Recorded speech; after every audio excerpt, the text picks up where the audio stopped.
Setelah menelusuri beberapa kasus santet, Joko akhirnya menemukan keterkaitan besar di balik semua kejadian tersebut. Semua jalan menuju seorang dukun hitam bernama Ki Samad yang tinggal di puncak Gunung Kedung Gede dengan keyakinan bahwa ia harus menghentikan kejahatan ini dari akarnya. Joko memutuskan untuk naik ke gunung itu dan menghadapi Ki Samad secara langsung, dan sebuah pertarungan batin dan spiritual yang akan mengubah nasib banyak orang. Beberapa hari setelah penyelamatan Naura, Joko menerima kunjungan tak terduga dari Nyai Surti. Ia datang dengan wajah murung dan tubuh masih lemas akibat pantulan ilmu yang ia kirimkan. Ia duduk di depan bengkel. Tangannya gemetar, mata sembab. Ia tampak seperti orang yang baru saja melihat neraka. Pak Joko, saya datang bukan untuk minta tolong sembuh, tapi untuk memberi informasi, ujar Nyai Surti berbisik. Apa itu? Tanya Joko tenang. Saya tidak sendirian. Ada seorang yang mengendalikan banyak dukun seperti saya. Namanya Ki Samad. Dia berada di Gunung Kedung Gede. Orang-orang kaya membayar mahal hanya untuk melihat musuh mereka hancur, ujar Nyai Surti. Jadi selama ini dia dalang dari segalanya. Gumam Joko berpikir. Joko diam sejenak, hatinya bergolak. Selama ini dia mengira hanya ada beberapa dukun yang bekerja sendiri-sendiri. Tapi ternyata ada jaringan besar di balik semua ini. Dan jika tidak dihentikan, maka akan lebih banyak korban tak berdosa yang terseret ke dalam kegelapan. Di sisi lain, dengan bekal doa dan alat seadanya, Joko mulai perjalanan panjang menuju Gunung Kedung Gede. Di tasnya hanya ada minyak wangi, lilin, beras ketan hitam, dan satu keris kecil warisan pamannya. Perjalanan dimulai di pagi buta. Udara dingin menyapa, langit belum sepenuhnya terang. Ia naik bis kecil hingga base camp, lalu melanjutkan dengan berjalan kaki. Di sepanjang jalur angin bertiup aneh, pohon-pohon bergoyang tanpa tiupan angin, burung-burung enggan berkicau. Bapak mau ke atas? Hati-hati pak, banyak orang hilang di sana. Konon itu tempat angker, ujar penjaga base camp. Saya bukan turis biasa, saya punya urusan penting, jawab Joko tersenyum. Setelah 4 jam mendaki, Joko tiba di puncak gunung yang berkabut tebal. Di tengah kabut itu, ia melihat rumah tua dengan pagar besi berkarat. Di halaman depan banyak boneka kain putih dan sesaji aneh. Bau amis dan dupa menyengat hidung. Saat ia mengetuk pintu, suara berat menjawab. Siapa yang berani datang ke sini tanpa izin? Ujar Ki Samad dari dalam. Saya Joko, saya ingin bicara, ujar Joko. Pintu terbuka perlahan, tanpa sentuhan tangan di dalam. Ki Samad duduk di tengah lingkaran api biru. Matanya tajam dan dingin, rambutnya panjang, bajunya compang-camping, tapi aura kuat menyelimuti dirinya. Kau yang selama ini mengganggu bisnisku, kau yang mengembalikan ilmu para dukun? Tanya Ki Samad. Saya hanya ingin semua orang hidup tenang, tidak lagi terganggu oleh sihir dan dendam, ujar Joko tenang. Kau pikir ilmu putih bisa mengalahkan ilmu hitam? Aku sudah bertahun-tahun belajar, kau hanya tukang angin-angin. Pertarungan spiritual dimulai. bukan dengan senjata fisik, tapi dengan energi batin, mantra, dan iman. Angin bertiup kencang, lampu mati total, dan bayangan hitam mulai muncul. Ki Samad mulai melantunkan mantra-mantra gelap. Asap hitam keluar dari sesaji di meja. Boneka di sudut ruangan mulai bergerak. Wujudkanlah kehendakku, hancurkan lawanku dengan api neraka, ucap Ki Samad melantunkan mantra. Api biru menyala di sekeliling Ki Samad, membentuk lingkaran pembatas. Udara menjadi panas. Joko merasakan tekanan besar, tapi ia tetap tenang. Ia mengeluarkan botol minyak wangi dan mencium aromanya. Lalu ia membaca doa-doa dalam hati. Ya Allah, aku hanya hamba-Mu yang lemah. Lindungi aku dari tipu daya syaitan dan manusia zalim, ujar Joko membaca doa. Lilin di tangan Joko menyala terang, cahaya putih menyelimuti tubuhnya, bayangan hitam mulai surut, api biru di sekeliling Ki Samad mulai redup. Perlahan, tubuh Ki Samad mulai gemetar, napasnya tersengal-sengal, darah keluar dari telinganya.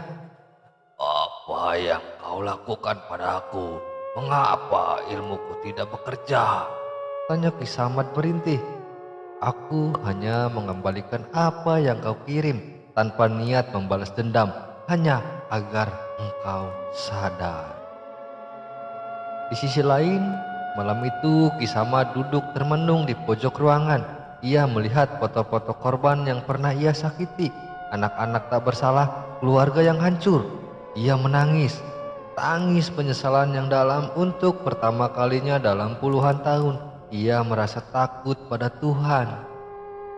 Selama ini aku pikir aku kuat, tapi ternyata kau yang lebih kuat.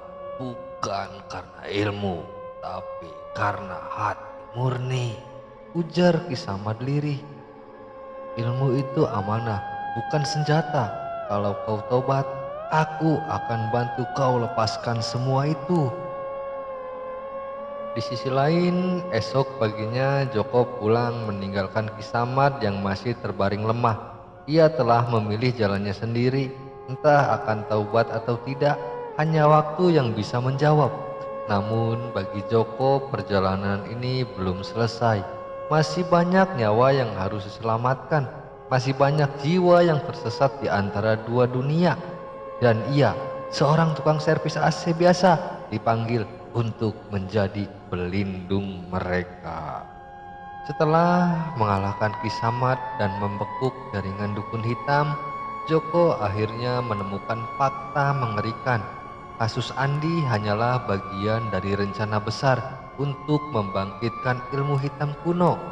Di tengah malam purnama, Joko harus kembali ke Gunung Kedung Gede untuk menghancurkan pusat energi negatif itu sebelum seluruh negeri terkena dampaknya. Pagi itu seharusnya biasa. Joko sedang membersihkan kipas angin saat tiba-tiba matanya terasa berat. Ia tertidur sejenak, lalu bermimpi aneh. Dalam mimpi ia melihat gunung meletus. Api biru menyembur dan ribuan bayangan orang tersiksa. Di tengah semuanya, suara parau berkata, "Kau belum selesai, Joko. Ilmu itu masih hidup." Pak Joko, Bapak tidak apa-apa? Terlihat lelah, tanya Bu Siti, tetangga sebelah. Iya Bu, cuma kurang tidur, tapi saya merasa ada sesuatu yang belum selesai, jawab Joko mengusap keringat. Joko mulai curiga setelah bertemu Nyai Surti dan mengalahkan Ki Samad. Ia pikir semua sudah usai, tapi ternyata masih ada sisa energi negatif yang kuat. Ia segera pergi ke rumah Nyai Surti, atau lebih tepatnya bekas rumahnya. Rumah Nyai Surti kosong, semua alat ritual telah diambil. Tapi di sudut ruangan, Joko menemukan sebuah buku tua dengan huruf Arab Pegon. Di halaman terakhir tertulis kalimat, Ilmu hitam Bukit Merah hanya akan mati jika pemegang api putih datang sendiri. Pemegang api putih? Mungkin maksudnya aku? Gumam Joko berbisik. Joko ingat pesan pamannya dulu. Kamu lahir saat bulan purnama di hari Jumat Legi. Di atas tanah bekas tempat pembakaran keris. Kamu punya api putih di darahmu. Di sisi lain, malam harinya Joko naik lagi ke Gunung Kedung Gede. Kali ini membawa lebih lengkap. Lilin putih, minyak wangi, air zam-zam, dan keris kecil warisan pamannya. Di puncak gunung, ia melihat puluhan boneka bergantung di pohon besar. Di tengah lingkaran batu terdapat lubang mengeluarkan asap. Inikah sarangnya, tempat ilmu hitam lahir dan tersebar? Gumam Joko. Joko mulai membuat lingkaran perlindungan dengan garam dan beras ketan. Ia menyalakan lilin di 4 arah mata angin. Lalu ia membuka botol minyak wangi dan mencium aromanya. Angin berhembus keras. Langit gelap menyelimuti bayangan hitam. Bayangan hitam mulai muncul. Kau tidak bisa menghancurkan kami. Kami adalah amarah manusia. Kami adalah dendam yang tak pernah padam. Ujar bisikan bayangan hitam. Aku bukan musuh kalian. Aku hanya ingin kalian kembali kepada Tuhan. Jawab Joko tenang. Bayangan-bayangan itu menyerang dengan teriakan yang menusuk jiwa. Tapi Joko tetap tenang. Ia membaca surat Yasin dengan suara pelan tapi tegas. Api di sekelilingnya mulai menyala biru. Keris di tangannya bersinar redup. Ya Allah, Engkau Maha Kuasa, hancurkanlah kekuatan jahat ini. Balikan ilmu mereka kepada pengirimnya. Bersihkan bumimu dari tipu daya iblis dan manusia durhaka. Ujar Joko berdoa. Lubang hitam di tengah lingkaran mulai mengeluarkan suara jeritan. Boneka-boneka itu terbakar sendiri. Angin topan menerjang, tapi Joko tetap tegak. Saat bulan purnama mencapai titik tertinggi, cahaya terang menyelimuti seluruh puncak gunung. Di sisi lain, esok paginya udara terasa ringan. Asap hitam telah hilang, bayangan-bayangan juga tak terlihat lagi. Joko turun dari gunung dengan tubuh lemas tapi hati lega. Berita segera menyebar, banyak korban santet yang bangun dari sakitnya secara ajaib. Kasus-kasus gaib di seluruh Pulau Jawa mulai menghilang. Nyai Surti dan beberapa mantan dukun memilih menjadi guru spiritual yang membantu orang dengan cara baik. Terima kasih Pak Joko, Anda benar-benar pemimpin sejati. Ujar Nyai Surti menangis. Saya bukan pemimpin, saya hanya manusia biasa. Tapi Tuhan memberi kita kesempatan untuk berubah dan kita ambil itu. Ujar Joko tersenyum. Beberapa minggu kemudian Joko kembali ke bengkelnya di Surabaya. Kesehariannya tetap sederhana, tapi kini setiap kali ia memperbaiki AC, orang-orang di sekitar merasa udara jadi lebih sejuk. Entah karena mesin AC atau karena Joko sendiri. Dan walau ia tidak mencari ketenaran, namanya tetap hidup dalam doa-doa para penyintas. Beberapa minggu setelah pertarungan terakhir, Joko memutuskan untuk pulang ke desa tempat ia dilahirkan, sebuah dusun kecil bernama Desa Sumberwening, dekat Kediri. Di sanalah tinggal Paman Sunari, satu-satunya kerabat yang masih hidup dari sisi ibu. Sejak kecil Joko tahu bahwa paman itu bukanlah orang biasa.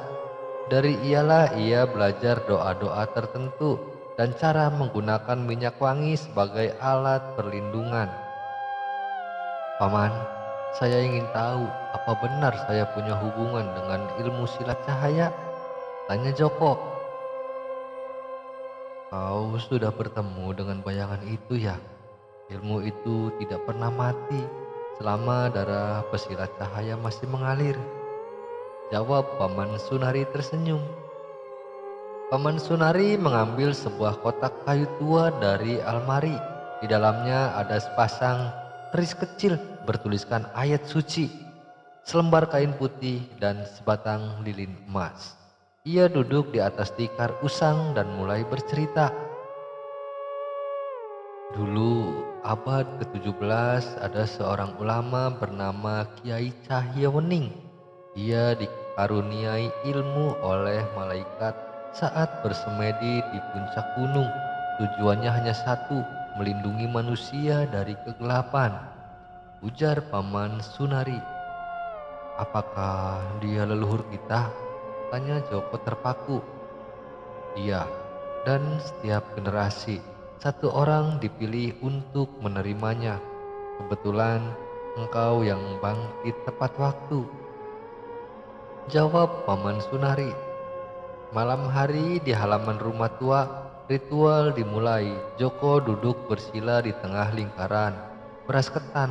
Paman Sunari menyiram tanah dengan air zam-zam dan minyak wangi. Lilin menyala di keempat penjuru mata angin. Suara burung hantu terdengar jelas.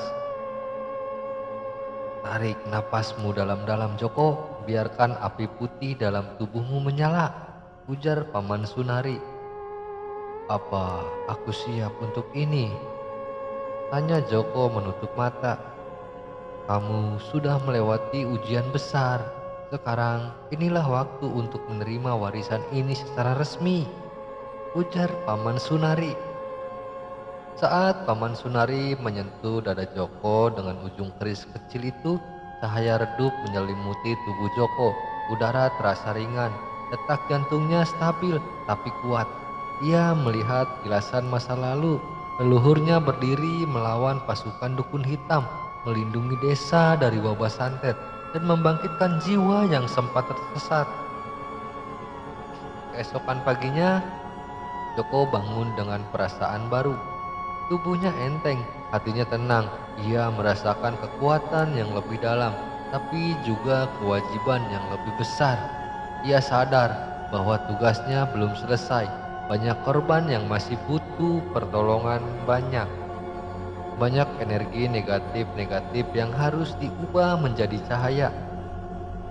Aku akan lanjutkan perjalanan ini, tapi bukan hanya sebagai tukang servis AC. Aku adalah pesilat cahaya terakhir, dan aku tidak akan mundur lagi. Ujar Joko berjanji pada dirinya sendiri. Di hari-hari mendatang, Joko kembali ke Surabaya, bekerja seperti biasa, membuka bengkel kecil. Tapi kali ini ia tak hanya memperbaiki mesin pendingin, ia memperbaiki hati orang-orang yang datang kepadanya, menjadi suhu bagi mereka yang tersesat, menjadi penjaga antara dua dunia. Dan disinilah legenda Joko tukang AC, angin sejuk di dunia lain, akan terus hidup. Dan cerita pun bersambung. Kita akan lanjut ke part selanjutnya. Terima kasih untuk teman-teman semua yang sudah menyimak dan mendengarkan cerita ini. Seperti biasa, saya mohon dukungannya kepada teman-teman semua yang sudah menyimak dan mendengarkan cerita ini. Sekali lagi saya ucapkan banyak-banyak terima kasih. Wabillahi taufiq wal hidayah. Wassalamualaikum warahmatullahi wabarakatuh.